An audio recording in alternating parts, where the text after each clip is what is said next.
Hey, what's happening? Welcome to the Farzy Show. My name is Mark Farzetta. Show is brought to you by MyBookie, mybookie.ag.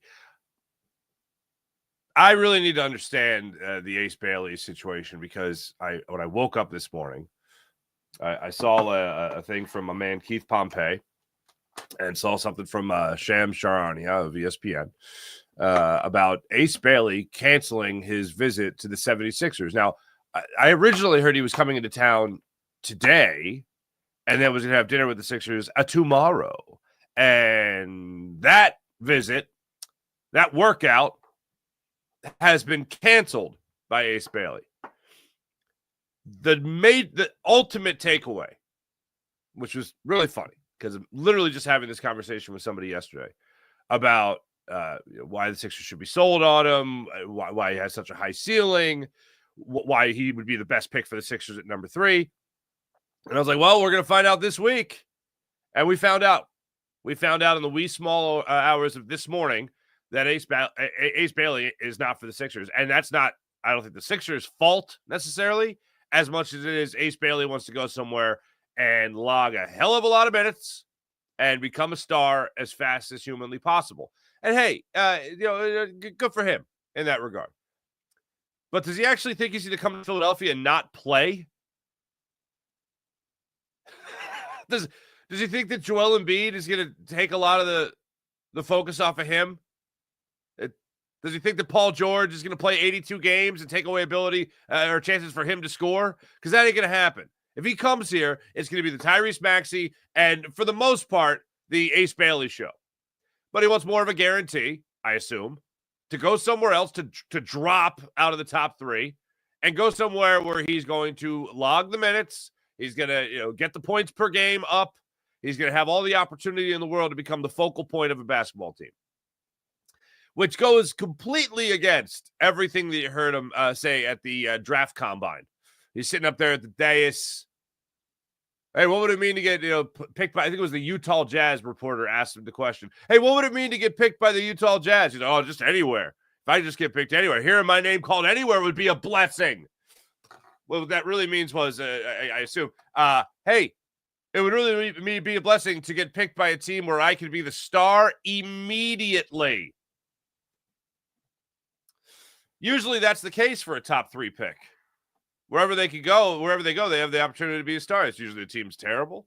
And the Sixers were terrible on purpose for a lot of last year. And they didn't really need that much help, considering the guys who are supposed to be the 2 stars weren't playing. And Maxey didn't play towards the end of the season either.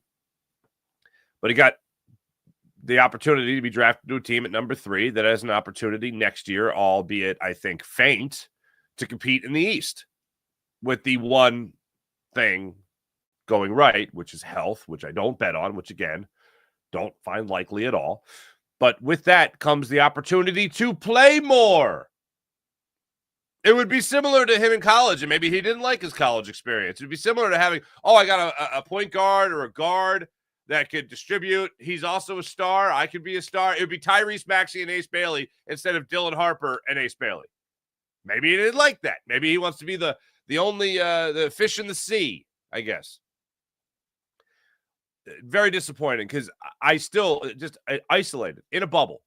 I look at Ace Bailey as a guy that will have the best career when it's all said and done in the NBA. I think he has the highest ceiling with the lowest floor. I think the guys that are coming into the NBA, whether it's Trey Johnson, VJ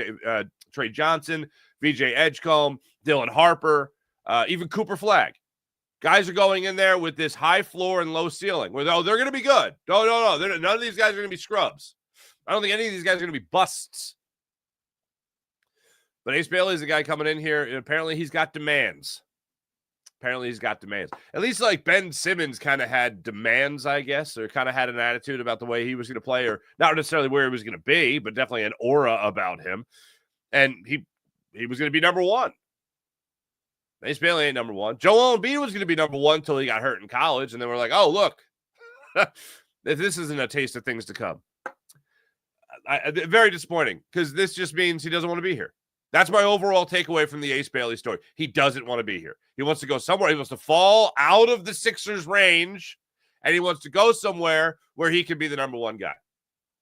That's what I take out of this. And all the reports that are writing about this now highlight that very same fact, that he just wants to go somewhere and be a star. Well, he could be that here in Philadelphia. He could absolutely be that here in Philadelphia. Major market. What did you want to do that rather than Utah, for instance? Maybe he wants to go to Brooklyn. Maybe he wants to be in that New York market. Maybe he wants to be with the Nets.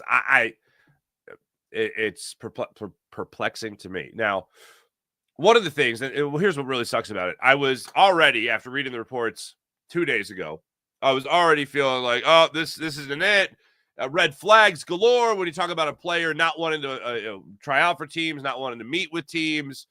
He wants to fall out of the top 3, top 4, top 5, whatever it might be. He doesn't want to play for those cities. No. And I was already going red flags. Oh, immaturity. And then people say, oh, well, he's only 18 years old. Well, that's all these guys are 18, 19 years old. That doesn't mean anything to me. Oh, it's immaturity for he's young. Well, what about the other guys? It's not like, well, he's 18 and Dylan Harper is 41. A lot of maturity on that guy. Could be the oldest rookie ever. No, all these guys are kids. We never met like an 18-year-old that carries himself very well. Never met an 18-year-old that's a complete goofball. And you're like, oh, good luck to you, son. We've met those kids. We've met those young men, okay? For me, I look at this whole situation and I just go, Ace Bailey, it does not want to be here in Philadelphia. And I was feeling so good after Keith Pompey more or less talked me off the ledge yesterday. He had his own suspicions. We still both agreed that he's the best possible player for the Sixers to take at number 3. And now he just doesn't want to be. I don't want someone that doesn't want to be here, because if he doesn't want to be here, he's going to be a problem. When you listen to your camp, as much as you like, I very much doubt it's him this is what I want. Nope, not doing it. Nope. I think he's listening to people. Another report out there is that he's getting bad advice. One thing Keith also talked about, getting bad advice. Absolutely disappointing. Absolutely disappointing. When I shift and think about the next level of all this, I think it's a greater possibility that he would come here if it was just, for instance, the Tyrese Maxey show. And I also think he doesn't want to come here with veterans that might tell him, what's what. Which apparently a lot of NBA teams think that's exactly what he needs. He's going to need some guys that have been in the league for a while to be like, dude, all right, look, we all have our camps. We all have our agents. We all have our families. But this is how you got to do you. That kind of thing. It might not be something that he's interested in hearing. But it makes me think about going back, to the roster that the Sixers have right now. And is this guaranteed money and guaranteed contract for Joel Embiid, the contract extension, is that now costing them the opportunity to have Ace Bailey? Is Paul George's acquisition now costing them the ability to get Ace Bailey in the draft? Because he's looking at it and going, well, they got Paul George, they got Joel Embiid, they got Tyrese Maxey. I'm going to be a 13 points per game type of guy in the NBA? No, thanks. Like, no, dude, you're going to be a 20 points per game guy. You're going to be 18 to 22 points. That's what you can bring to the table here. Because Joel Embiid's lucky to play 50, 55 games. Paul George probably lucky to play 60 games.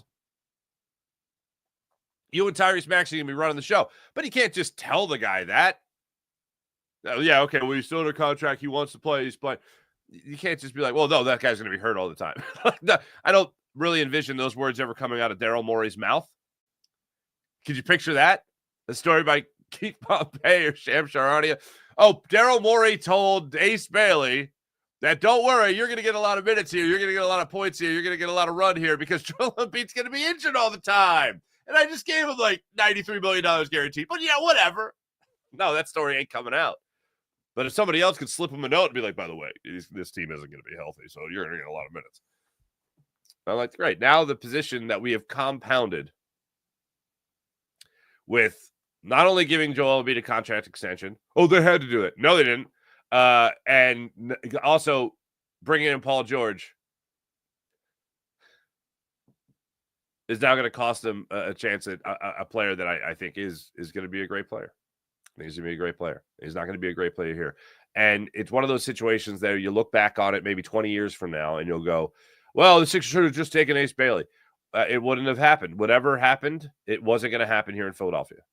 Whatever took place, however his career went, it wasn't going to happen here in Philly. And again, I'll go back to this point that I was talking about yesterday about somebody that didn't like something I said about Joel Embiid. So I disrespected Joel Embiid, whatever. It was Brett Brown's job to mold him into a professional, or Elton Brand's job to mold him into a professional, and all that. I honestly believe that these guys, you don't mold these guys. These guys are born the way they are. They're born with the killer mentality. They're born with they're exposed at an early age to work ethic. Tyrese Maxey talks about it all the time. That's just how they're created. That's how they're groomed. You don't get to the NBA and be like, oh, I'm going to work hard now.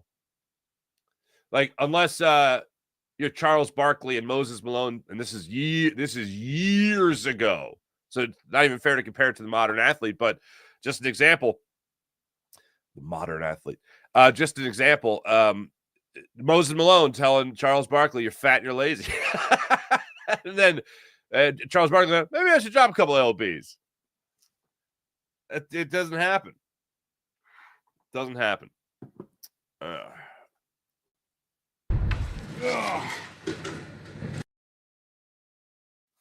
Yeah. We're having fun. So,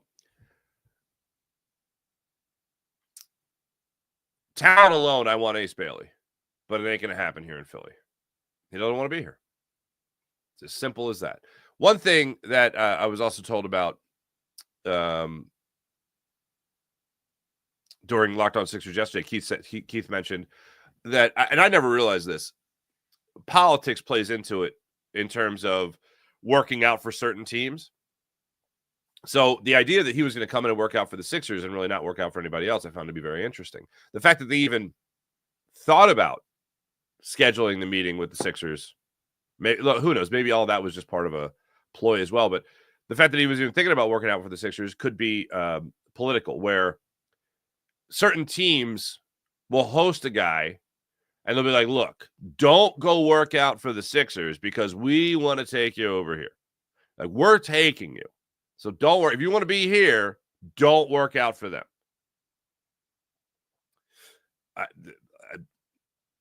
I always thought that if a team would tell a player that, they'd just be like, okay, I'm going to work out for everybody.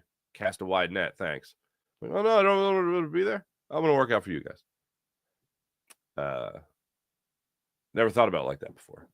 That's why a player might cancel a meeting. So the reason I bring it up is if Ace Bailey ends up meeting with the Utah Jazz or the Brooklyn Nets, you go, yep, doesn't want to be here. Doesn't want to be here. But I already feel like he doesn't want to be here. Excuse my bluntness, but the balls on this dude. When I say, hey, look, he is a young man. Okay. The balls on this camp, I'll put it like that. The balls on this camp to be like, yeah, we're a number 3 pick at best. We'll let you know where we want to go. Like, dude, it's amazing to me. It's amazing to me. Were you the best player on your team in college? Oh, no, that was the guy that's probably going to be picked before me. Oh, interesting. And you're the guy that's all right. Cool. Yeah, not the story I wanted to wake up to. Not the story I wanted to wake up to. Hey, here's a better story, a more fun story. The Philadelphia Phillies. Actually, hold on. Before I do that, let me know in the comments. Do you still want Ace Bailey? Did you ever want Ace Bailey? Or do you just want to take the more polished prospect in all of this? Let me know. Let me know in the comments. 70. Oh God. The Philadelphia Phillies played Game 3 of their 4-game series last night in Miami against the Marlins. Before I get to anything with Nick Castellanos, you guys know me. I'm all about appreciating the moment. I'd really like to appreciate the moment that we're experiencing right now with Ranger Suarez. And it's important that we do this because we had a similar moment last year. And then back injury, maybe a little out of shape during that time before he came back. I like the theory about his family finally coming to America, and then he couldn't pitch well after that. But we've seen moments like this, long moments. I don't mean to call them fleeting by any means, but they certainly seem fleeting when they're done. But his last 8 starts, he's made 9 starts on the season. We all know what happened in the first one. Not great. And since then, Since his de facto exhibition spring training start, he has tossed 8 gems. Every one of them, at worst, just qualified for a quality start. 6 innings, 3 runs. That was his worst start since his first start of the season. He has now tossed 3 straight 7-inning performances where he allowed no more than 2 runs, last night being the third. He has 8 straight starts of mostly at least 6 innings, 3 runs, most of them 2 or fewer in those 8 starts. That's 7 of them. 7 of those 8. At least 6 innings, no more than 2 runs. One of my favorite things about watching him during this stretch is he constantly is changing the eye level of the batter, which is just very basic. But he does it, and he does it really well. Fundamentally, does it really well. And then the breaking, the curveball is on point. The changeup is keeping guys off balance. His sinker has had great run on it throughout the process. Last night was just keeping guys guessing, keeping guys off balance. Not a lot of solid contact. And his express. I don't know. Seeing his demeanor on the mound, it's like he's bored. And I'm not even talking about how he fields a ground ball. And he did have an error last night, but the way he fields a ground ball is just one of my favorite games I've ever watched a player pitch. It wasn't even a perfect game. It wasn't even a no-hitter. It was Cliff Lee, Game 1, World Series 2009 against the Yankees, where he had the behind-the-back catch. He had the I should call it snag. He had the wiffle ball catch at the mound. And just dominated the Yankees bats in that Game 1. It was just so much fun to watch him pitch. Ranger Suarez has that same kind of attitude, but all the time. And whether he's fielding a ball or he's throwing, he's just like, ho-hum, strike 3. Ho-hum, ground ball to third. Ho-hum, ground ball to second. Like, soft fly ball to the outfield. Everything's soft contact. He just has this demeanor. So he's like, okay, let's do the next thing. He's just, all right, let's get another out. 8 Ks last night. That's what Ranger Suarez had. And everything was the soft contact. But 3 balls came back to him at the mound. 1, he unfortunately airmailed, maybe being a little too nonchalant. I'm like, you can't be a first baseman with anxiety on the Phillies if Ranger Suarez is pitching, because you got to be like, you get to the bag, and then you're just waiting. And he's just, just wings it at the first baseman. Last night, Alec Bowman almost got spiked. And I think Ramirez was the guy running. But yeah, it was just an absolute joy to watch Ranger Suarez last night. Absolute joy. Now, the meat and potatoes, Nick Castellanos right back in the lineup, as I thought he would be. And I think most people thought. I didn't think there was going to be any kind of like long-term benching for Nick Castellanos. I didn't think it was going to be anything bad. And he goes out there. Now, he really got 1 hit last night, the double that he got. The previous hit to that was a line out to center field that Laz Diaz just didn't see. And I don't know, for some, look, it still resulted in an out. Nothing would have, maybe Alec Bohm would be on first instead of Nick Castellanos if Nick Castellanos lined out to center field. But either way, he got credited for a hit and it wasn't. But that's not the big thing. The big thing is that he made 2 mistakes. One was the awful base running blunder that he had where he got doubled off on just a really stupid play in the 7th inning. Philly scored all the runs. They won 4-2 last night. They scored all the runs in the 4th inning. That was the inning that Nick Castellanos lined up to center back, got credited with a hit, later came around to score. But Nick Castellanos did 2 dumb things yesterday. One was the base running blunder in the 7th inning where it was Max Kepler at the plate. He grounded out to first. There was a runner on second and third. Nobody out. Second and third, nobody out after Nick Castellanos doubled to left center field. Max Kepler steps up, grounds out to first. I think it was Stowers. Was it Stowers at first base? Stowers fields it, looks at Alec Bohm, who's not coming home, looks at Nick Castellanos, I guess, and goes, oh, steps on the first base bag to get Kepler out, then fires to second to get Nick Castellanos caught in a rundown. It looked like Nick Castellanos just thought that Alec Bohm was going to go on contact with no outs. He didn't. He stayed right there. And instead of Nick Castellanos making sure that Alec Bohm was going before he tried to advance to third, and also before he thought the run was before he saw the throw home, he just took off for third base. Stupid. So that wasn't good. And Alec Bohm stayed on third, and Nick Castellanos was thrown out. Then later in the game, I think it was the 8th inning, there was a fly ball, foul territory right field that landed a couple of feet, maybe 2 or 3 feet away from the wall.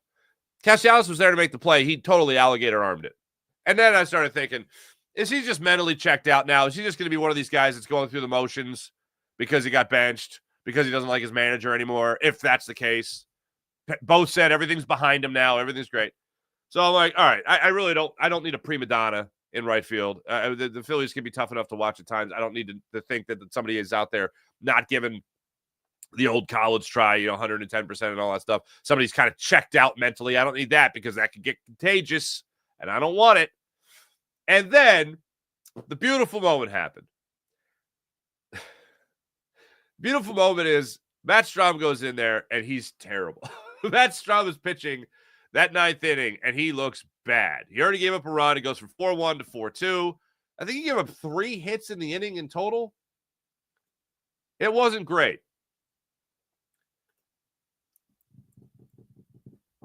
Two beautiful moments. But anyway,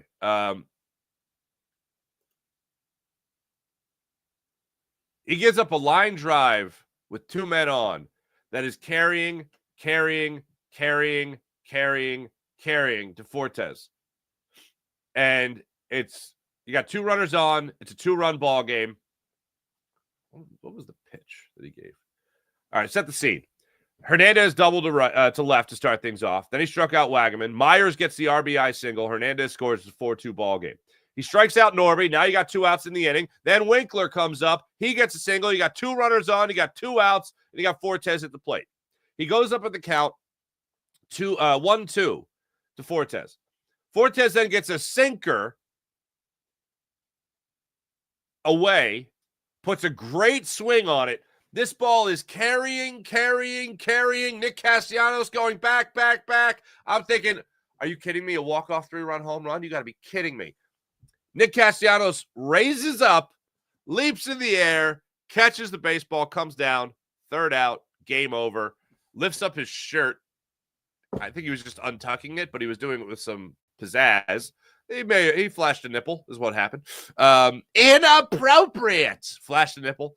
And Phillies win the game. And you thought, of course. Of course Nick Castellanos makes the final out. And it's a great defensive play. I have no doubt in my mind that if Max Kepler was the defensive replacement, that probably Nick Castellanos would have said something else. And also, Phillies lose that game. Because Max Kepler probably bangs into the wall. The ball bangs off his mitt. It goes back towards the infield. 2-run score. Fortes is on third. Tie ball game. Matt Strahm poops himself. And then next thing you know, the Phillies lose. That's probably what happens. But fortunately, Rob Thompson, probably a big fan of the Farsi show, and probably thought, I should probably stop taking Nick Castellanos out for a defensive replacement if I don't have, Roberto Clemente to go in to take over for him. That's where we're at. Well, that's pretty dope. Right? Phillies now are 1 game behind the Mets, who lost to Chris Sale yesterday. It happens to the best of us. Mets lost to Chris Sale yesterday in Atlanta, and they are in danger of being swept. They got shut out yesterday. 5-0. Braves win. Mets are 1 game up on the Phillies in the National League East. They play again today. Actually, I didn't even see what time that game was today. But the Phillies play at 6:40 again tonight. They might have a day game, Thursday day game in hot Atlanta. Nope, they play tonight, 7:15. That actually makes me feel better. So the Mets have had a little bit of a rough go of it as of late. They have now lost 5 in a row. Good time to play the Marlins in a 4-game series. Phillies have an opportunity to win 3 or 4 tonight. They have an opportunity to be dead even with the Mets when the Mets come into South Philadelphia for this weekend series starting tomorrow night.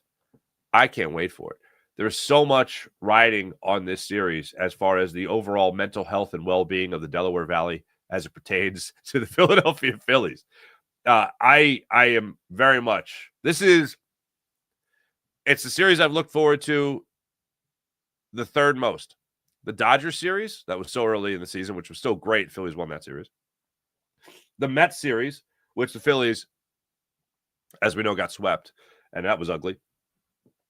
And now the Phillies-Mets series, again, is what I look forward to. Phillies are riding a bit of a hot streak. They're playing not-so-great opponents. Now, Toronto was playing some great baseball. They obviously just beat up on the Phillies 2 out of 3 about a week earlier to come into Citizens Bank Park before the Phillies were able to complete the sweep on them. Pitching matchup, looks like Zach Wheeler's going to go game 1. We'll see who goes for the Mets then. Mick Abel will go against Canning, and then Luzardo against Peterson.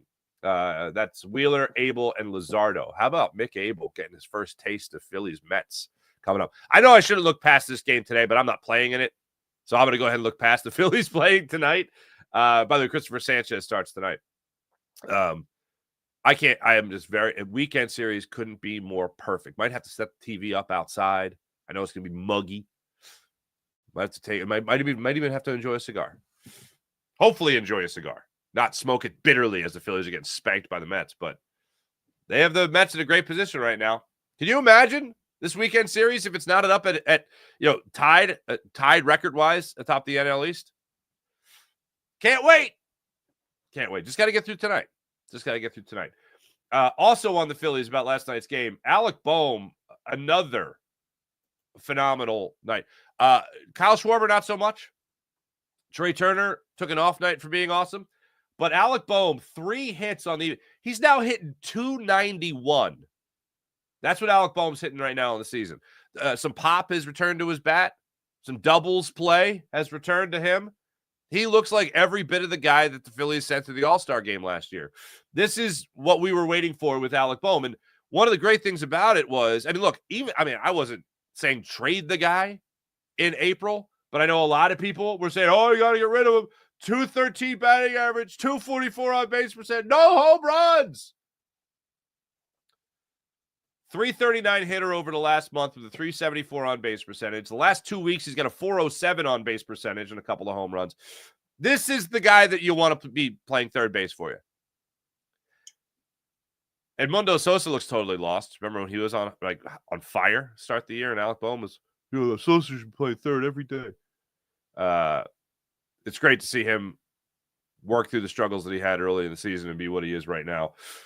Just a matter of keeping that going. Brandon Marsh has been awesome as well. Was on base twice yesterday with a base knock and a walk. Love to see that for him. Otto Kemp got the night off last night, and that's fine. I don't mind that at all. And the guy that I do feel great for, because Bryson Stott has the best approach at the plate of anybody on the Phillies. That is unquestionable. The production has been terrible, and that's what matters. If the Phillies get the plate discipline, the ability to work a pitcher for 7, 8, 9 pitches, and then you win that battle with a single to center or whatever, you get on base, then you just ran up that pitch count, which unfortunately does matter, and you got an opportunity to score a run. I know that seems like the most obvious thing in the world, but when you see a guy that continues to have great plate discipline and then he starts producing, you go, okay, this is a great weapon to have, because not everybody has this. Now, funny enough, last night his 3-run home run, which was the big hit of the ball game for the Phils. His 3-run home run was a first pitch sinker that he jumped all over. That, by the way, is also a great plate appearance. I know that we only credit usually, 9 pitches. Oh, great at bat. No, well, sometimes you know what the pitcher's going to give you. Sometimes you guess right. You lock in. Max Kepler called it earlier in the season, selling out on a fastball. Sometimes you sell out on a fastball. You got a sinker, demolished it. That's knowing how to hit. That's a big part of it. And seeing him get that 3-run homer last night, all this stuff is, hey, steps in the right direction to getting back to a guy that could, be a 280 hitter for you, maybe 300 hitter for you down the line. These are all steps to get back there. Everyone's going to go through a cold spell. He was asked to do something that was out of the norm for him for a little over a month, and that was be a leadoff hitter. It didn't work. I credited Rob Thompson and said, all right, we said, because it's always us saying it first, like, media, you guys, whoever, saying, oh, you can't do this anymore. And then they finally don't do it anymore. Well, they finally got to a point where you couldn't have a 223 hitter at the leadoff spot be the leadoff spot anymore. So they made the change. I hope that this is him coming back to his comfort zone. And if that's the case, if you have a guy that for the rest of the season from this point on is able to hit 270, 280, whatever, as your 7-hole hitter, as your 8-hole hitter, I feel pretty good. Also, it just seems like a lot of these guys have been turning around as of late. Brandon Marsh for a while, Alec Boehm obviously for a while. Trey Turner's just been great, one of the best hitters in baseball.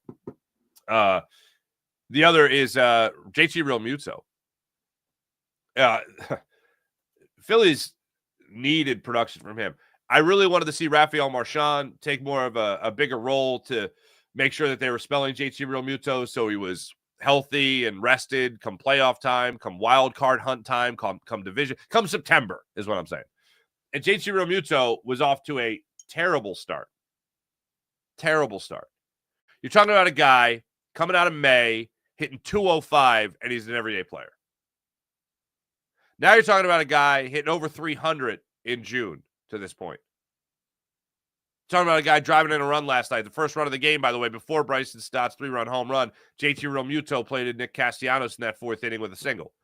This is the stuff that he just needs to keep doing. You're going to get great. It's much more valuable, but it's similar. Like, you're going to get a great at bat from Bryson Stott. You're going to get a great defensive catcher in JT Realmuto. It's a matter of getting the icing on the cake, the cherry on top, which is the offensive production. And he has it in him to have that offensive production. Now we're seeing that offensive production. In total in the month of June, 316. Not bad. The last 2 weeks, 317. That's certainly a guy that looks like he's starting to turn it around. Want to see that keep happening for JT Realmuto. All of these guys are easy guys to root for. Just need to see him keep on keeping on when it comes to everything else. So again, Christopher Sanchez gets the ball today. He'll face Cabrera. And Phillies look to take 3 out of 4 against the Marlins before this great series against the New York Metropolitans. Can't wait. Have I mentioned I can't wait? Because I can't wait. Let me tell you about the Game Time app. Download the Game Time app, create an account, use promo code FARZI, get $20 off your first purchase on the Game Time app. Want to go to the game, the concert, the comedy show? Game Time app has you covered. To take advantage of all they have to offer, the Game Time app. How about PHL Sports Nation, Philadelphia Sports Nation, enhancing your Philadelphia sports fan experience across all social media and blogs? That's PHLSportsNation.com. How about Brett over at Sky Motorcars, SkyMotorcars.com. Check out Brett's amazing inventory at SkyMotorcars.com. Before I get into the chat check, here's Vic Fangio making meatballs.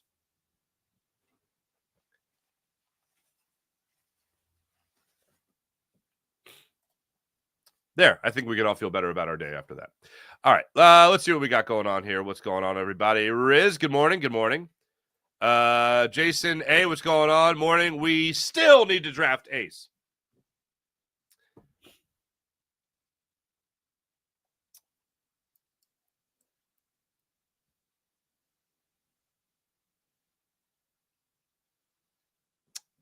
I'm going to be thinking about this long and hard for another week. 6 days to the NBA draft. If the Sixers do draft him, let's live in this world for a second. It'd be like, hey, look, I know you have concerns about playing time. Trust me, you're going to be fine. Trust me, you're going to be fine. Trust me, you're going to be fine. Maybe they could sell him on that. Maybe he'll get here and be like, oh, I am getting minutes. But if the Sixers draft him, they're swinging for the fences. They're not taking the proven commodity, like as proven as you could be as a rookie. They're not taking the guys that are coming in with the high floor and low ceiling. They're taking a guy that are like, no. We know this guy is going to be something special. We got confidence it can happen here.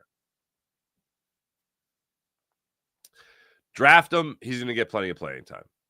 He's going to be in your starting five.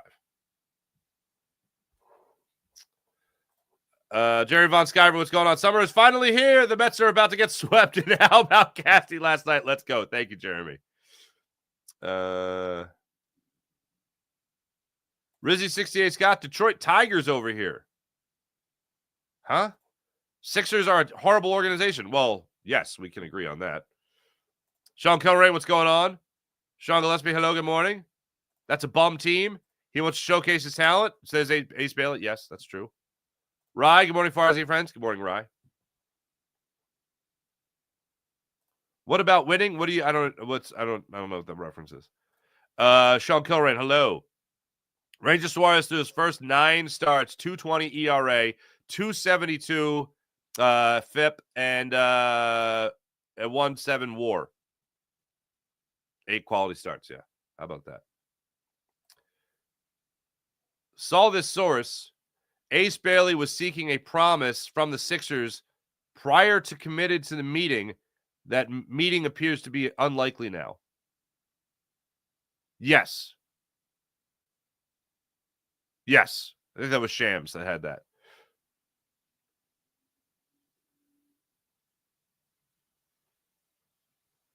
Is Camp and his agent? Gotcha.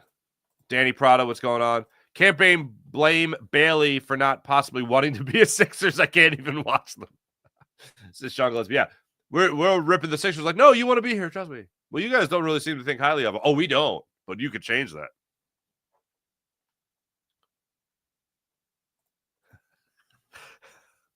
Right. Sixers remind me of an old saying. It sucks to suck. What promise is he seeking? Starting and star potential. That's what potential. And basically starters minutes, star minutes. That's what he's looking for.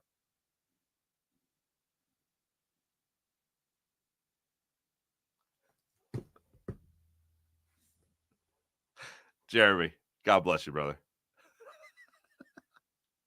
All I can think of is Nick Castellanos pulling up his shirt last night and saying to Topper, I have nipples, Topper. Can you milk me?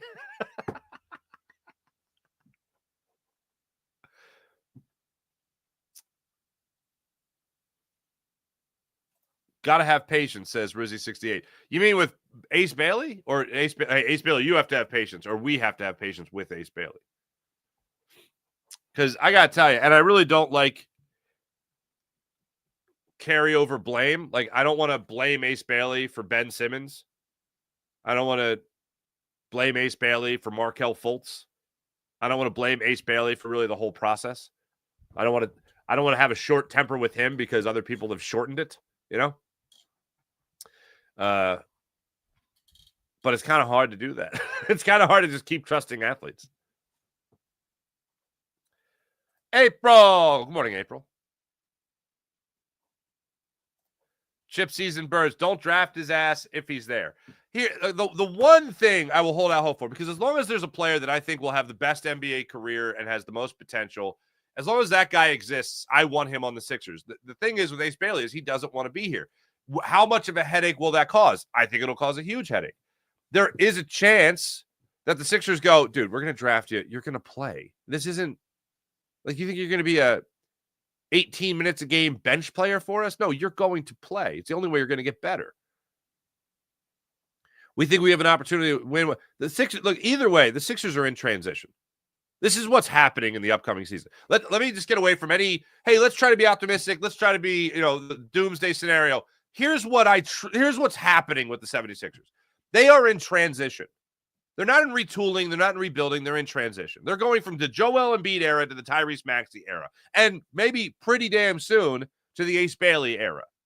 You might get a year or two of Tyrese Maxey being the show. Jared McCain helping out certainly in that regard. But Ace Bailey, I see if he is drafted by the Sixers and all the mental aspect and say he's just the player he could be, it's going to be the Ace Bailey show. And that's, I think, the selling point to the Sixers on Ace Bailey. And yes, I hate that I even have to talk about a selling point. But, I mean, again, to go to some of these other comments, the Sixers haven't been that good. So, yeah, you kind of have to sell some people. The Sixers are in transition. Joel Embiid, let's say he plays for 50 games, 55 games. I think that's even optimistic. Is he going to be anything close to an MVP caliber player? No. Is he going to be close to an all-star level player? Probably not. He is going to be a very expensive on the block type player. He's gonna venture out. He's gonna shoot his little jump shots. He's gonna do all the stuff that we've seen him do as far as how he can score the basketball. He'll shoot some threes from time to time. But his key thing from this point on has to be defense and rebounding. Did I just describe a role player? Yeah, pretty close to it. Tyrese Maxey's got to run the show. Jared McCain's got to run the show if he's the guy running the second unit. Quentin Grimes comes back. It's going to be a guard-dominant team with the way they play, not a center-dominant team. It's going to be more of a swing game. I see Paul George. Paul George can play 60 games next year and get production from him. If I'm Paul George, all I'm doing this offseason, threes and jump shots. That's what, while Tyrese Maxey's crashing the board or, attacking the rim, Jared McCain's attacking the rim, Jared McCain's shooting the outside. I want to be a knockdown shooter. I feel like that's the best way I can help this team going forward. And I think Paul George is adaptable enough to realize that about his own game. I ain't a spring chicken anymore. The way I'm going to score my points, not slashing through the rim as like I used to. Yeah, on occasion, still keeping the defenses honest, obviously. But I got to knock down my shots from the outside. This is going to be about guards and swingmen. This is not going to be about your center. That's what's going to happen with the Sixers. Ace Bailey fits that category. Watching the workout that's online with him and Giannis Antetokounmpo, one of the things I loved about it was Giannis Antetokounmpo says to him and Dylan Harper, where do you guys play? Dylan Harper's like point guard. And Ace Bailey's like 1 through 4. Like whatever you need. Whatever you need. Then I was like, I like this kid. All right. He's wearing on me, though. He's wearing on me. But I honestly think the Sixers' selling point in all of this is, hey, look, we understand what we have here on our roster. We don't expect those guys on our roster to be on the floor. Like the roster is not really the floor. And the floor is where you come in, Ace Bailey. Joel would be, 50 games maybe. Paul George, 60. Other than that, we're talking about you and Tyrese Maxey running the show. That's what we're talking about. Sell them on that.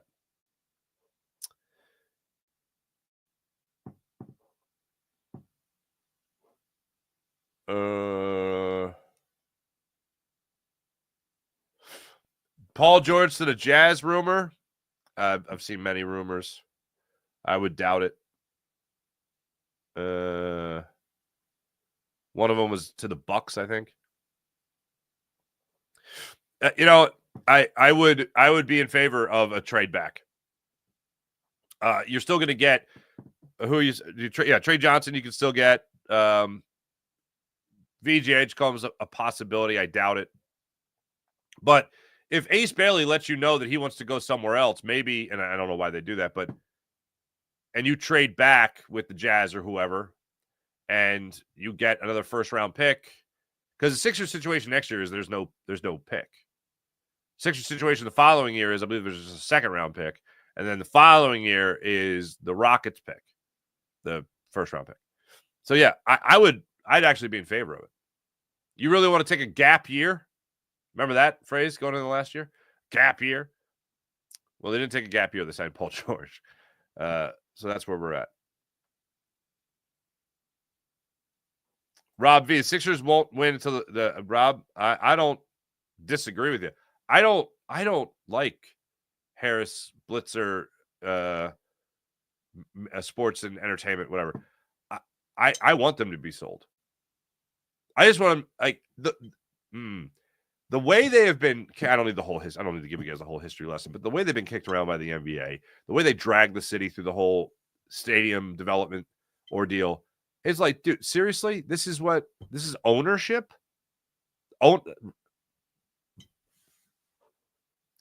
It didn't bother me that they owned the Devils originally, but now it bothers me.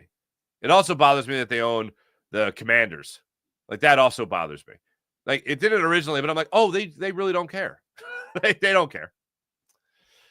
It's a great business for them. That's what it is.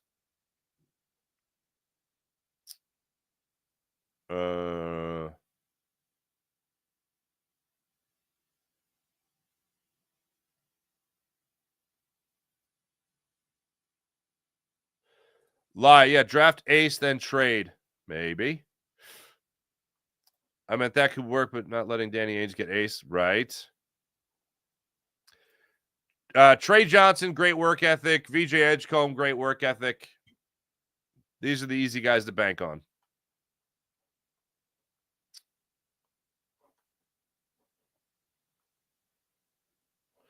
Wait, once he got what he wanted, Washington, he don't care?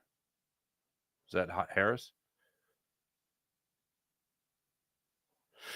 Brian Pumper, what's going on? Ace's reps are hurting the kid's career. I mean, that's what I hope it is. I hope it's not him. I mean, bad advice is the word, is the phrase that gets taken, gets passed around a whole bunch. So for me, I just hope that's what it is. Look, I know people have compared it to this. I think Shams had it in his story that Daryl Morey didn't work out Tyrese Maxey, didn't work out Jared McCain.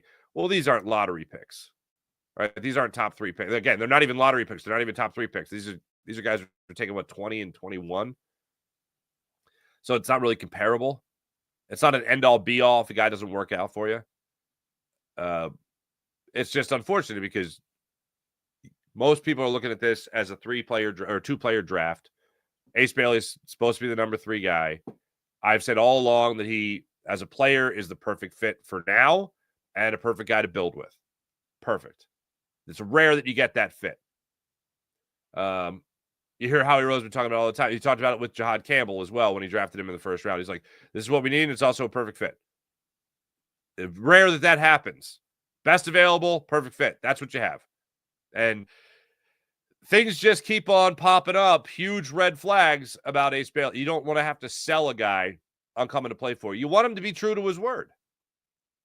And as I opened the show and I talked about Ace Bailey addressing the media at the draft combine, talking about, oh, well, if I just get my name called in the draft, that's a blessing. All right, well, you're saying the right thing, so that's good. Whether you've been coached to say it or whether or not that's your own original thought, good for you. But that doesn't really appear to be the overall mindset right now, does it? Unfortunately not. That's unfortunate. Thanks to everybody in the chat. You guys are great. James Jones, yeah, Farzy, you read it right. Don't care about our city. Yep, that's the way it feels. Oh, you mean the Josh Harris? Yeah. I mean, hey, look, they'll do the community stuff. They'll build a basketball court. That's great. But overall, this is a business. Okay, what hasn't left my mind about this group is COVID. COVID, they were the first organization in, I think all of sports, not just Philadelphia, but all of sports, to say we're getting everybody pay cuts.